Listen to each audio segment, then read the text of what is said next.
மேட்டூர் அணியை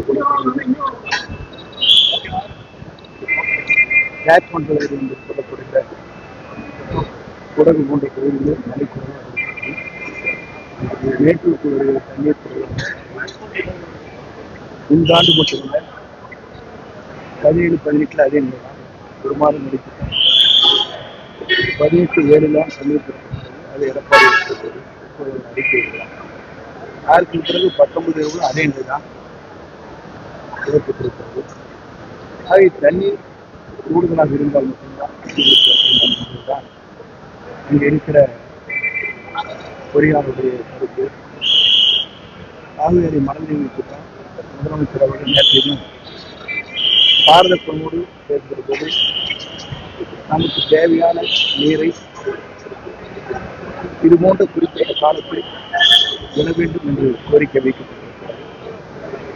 ஆகவே நமக்கு கொடுக்க வேண்டிய தண்ணீர் மாதந்தோறும் வழங்கப்பட வேண்டும் என்பதுதான் நம்முடைய நோக்கம். அதைத்தான் வலியுறுத்துகிறது.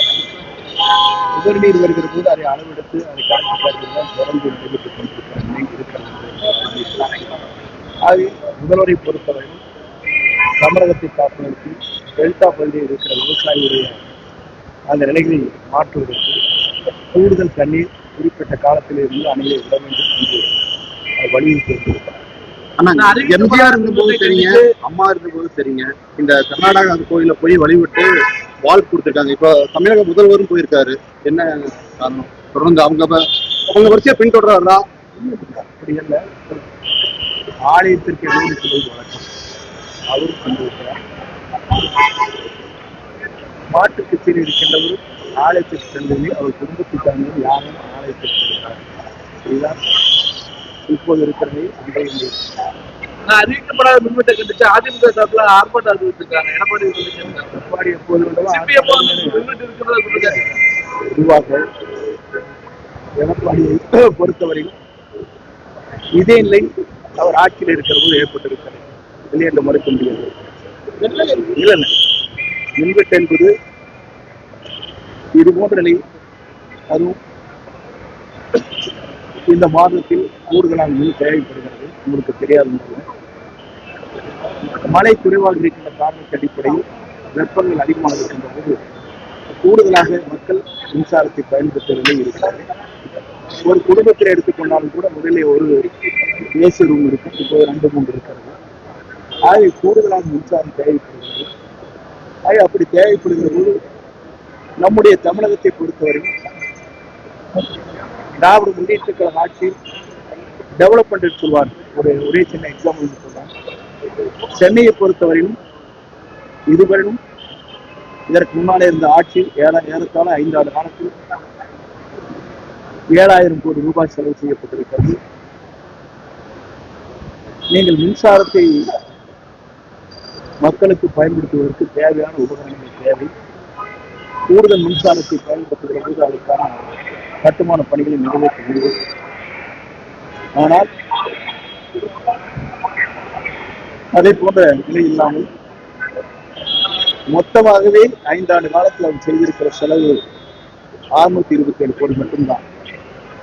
ஆனால் சென்னையை பொறுத்தவரை 3500 மெகாவாட்டிற்கு தான் அங்கே கெப்பாசிட்டி இருக்கிறது. ஆனால் 5000 மெகாவாட் இன்று மக்கள் பயன்படுத்துகிற நிலை இருக்கிற போது இதை substation, transform, under ground cable இதையெல்லாம் ஒரு காலத்திலே கண்டுகொள்ளாமல் இருக்கிறார்கள்.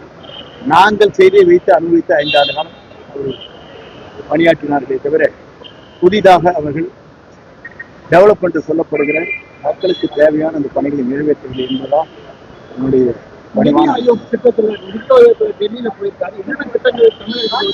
தமிழகத்துக்கு தேவையான அனைத்து திட்டங்களையும் கடிதம் மூலமாக பாரத பிரதமருக்கு கொடுத்து வலியுறுத்தி கொடுக்கப்பட வேண்டும் என்பதை தெளிவாக வலியுறுத்தியிருக்கிறார். மேகதா அணையை பொறுத்தவரை கட்டக்கூடாது என்பதை தெளிவாக நம்முடைய முதலமைச்சர் நம்முடைய குரலை, தமிழ்நாட்டுடைய குரலை சரியான முறையில் எங்கே எடுத்துக்கொள்ள வேண்டுமோ அங்கே எடுத்துக்கொள்ள கூட்டத்துல வந்துட்டு முதல்வர் பேசவே இல்லை அப்படின்னு சொல்லிட்டு முன்னாள் துணை முதல்வர் உதயநிதி ஸ்டாலின் விமர்சனம் என்ன பேசியிருக்காரு தெரியும். சட்டமன்றத்தில் எத்தனை மணிக்கு வருவான்னு தெரியும். 10:30 மணி 11 மணிக்கு வருவார். உங்களுக்கு தெரியாது. டெய்லி இந்த அட்டெண்டன்ஸ் லிஸ்ட் பாருங்க. அவருடைய துறைக்கே முதலமைச்சர் ஸ்டாலின் தான் முன்மொழிஞ்சார். ஞாபகம் இருக்குங்களா? அவருடைய துறை இருக்கிற போது அந்த துறையினுடைய டிமாண்ட் வரபோது முதலமைச்சர் முன்மொழிந்தார். அப்போ வரல, கேட்ட உடனே சொல்லிட்டு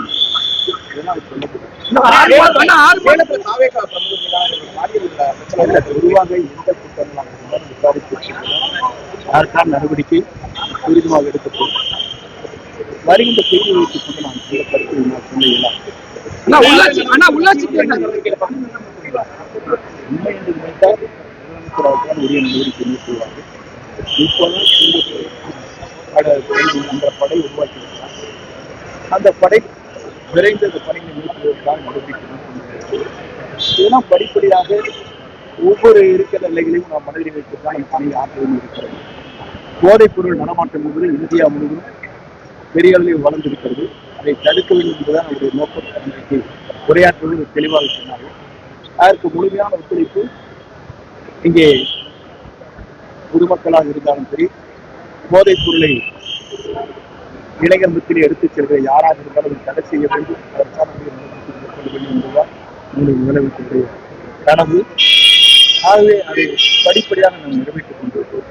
இடைத்தேர்தல் வரும்போது அந்த இடைத்தேர்தல் எப்படி பதவி ராஜினாமா செய்துட்டு வந்த வாய்ப்பு கொடுக்கப்படுமா இல்ல வேற வாய்ப்பு? பொதுவாக இடைத்தேர்தலை பொறுத்தவரை முடிவு செய்ய வேண்டிய காலம் இருக்கிறது. அதற்குள்ளே என்னால் பதில் சொல்ல இயலாது.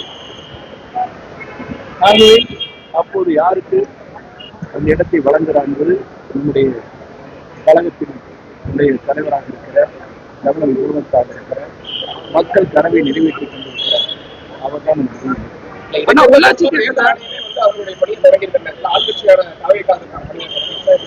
எங்களை பொறுத்து பணியில் தயாராக இருக்கிறது. நேற்று கூட அந்த கூட்டமாக தான் நடைபெற்றது. சட்டமன்ற உறுப்பினர்கள், மாவட்ட செயலாளர்கள் கலந்து கொள்வார்கள். நாம் எப்படி களத்தில் பணியாற்ற என்பது, எல்லோரிடத்தில் சுமமாக பழக வேண்டும் என்பது, எந்த கட்சியாக இருந்தாலும் அவரை அரவணைத்துக் கொள்ள வேண்டும் என்பதுதான் எங்களுடைய நோக்கம். மக்களுக்காக பணியாற்றுவதற்கு எல்லோரும் இணைந்து அந்த பணிகளை மேற்கொள்ள வேண்டும் என்பதுதான் எங்களுடைய ஆற்றப்பட்ட அறிவுரை.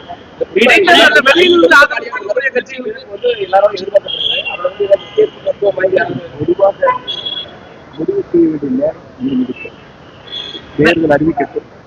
அதற்கு பிறகு என்ன முடிவுகள் மேற்கொள்கிறோம் என்பதை தெளிவாக சுமார் 70 ஆண்டுகளாக சினிமா பிம்பம் தான் தமிழ்நாட்டு ஆட்சி தலைவர் சொல்லி பாஜக கிரிட்டிசைஸ் பண்ணிருக்காங்க. எப்படி நான் பாக்குறீங்க? இன்னைக்கு ராகவராஜன் முன்வச்சிருக்காரு. 70 ஆண்டுகளா தமிழகத்துல சினிமா பிம்பம் தான் ஆட்சி அமைக்கிறது சொல்லி பாஜக கிரிட்டிசைஸ் பண்றாங்க. அதை எப்படி நான் பாக்குறேன்?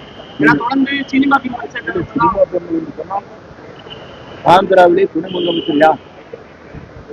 அவர் பிஜேபி துணை முதலமைச்சர் ஆகியிருக்காங்க. அது யாருங்க? தமிழ்நாட்டில் தான் இன்றைக்கு ஆட்சி ஆண்டு கொண்டிருக்கிறோம்னா, இன்று ஆந்திராவிலே துணை முதலமைச்சராக பாரதிய ஜனதா கட்சியிலே இணைக்கப்பட்டதற்கு பிறகு அவர் ஆயிருக்கார். அதுக்கு என்ன பதில் சொல்லுவார்?